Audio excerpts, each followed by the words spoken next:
Hello everyone, welcome to Vicar David's 60-second slot. In these talks in Lent, we've been thinking about some of what Jesus means in the Beatitudes when he said, blessed are the different sorts of people. So we thought blessed are the meek, but the meaning not weak, but meaning meek before God, putting God's will before our own.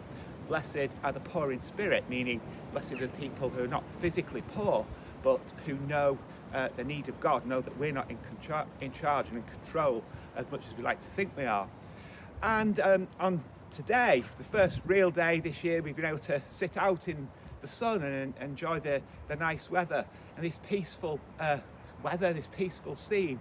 It seems strange to think that only a few hours away from this peaceful scene in Ukraine and such terrible conflict and fighting going on in unjust acts of aggression. And it might seem hard then to think about what we can understand when Jesus says, blessed are the peacemakers, when there is such an obvious lack of peace each day on our television screens and the news in our news feeds. But Jesus said, blessed are the peacemakers.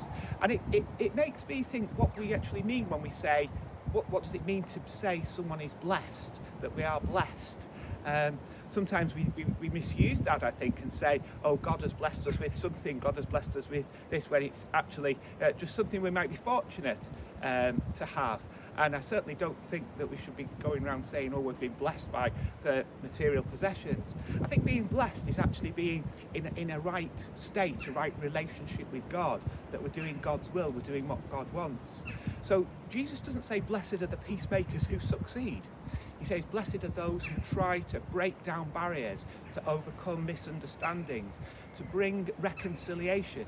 And reconciliation doesn't mean, on the one hand, just imposing a peace by military might. It doesn't mean like, say, the Treaty of Versailles, where one side gets everything it wants and the other side is disadvantaged to the extent that it would cause further conflict. I think it means more like the blessed of the peace we found in South Africa and in Northern Ireland, where truth and reconciliation groups came together so that people could sit down and recognise the differences, not forget the past, but come to terms with it and move on together, united in the future.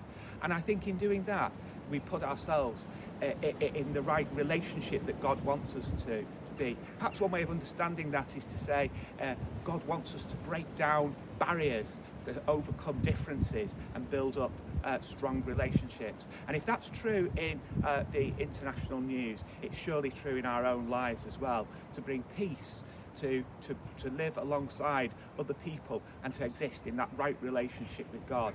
Blessed are the peacemakers. We do well to remember that in our own lives. Thank you for watching, and God bless you.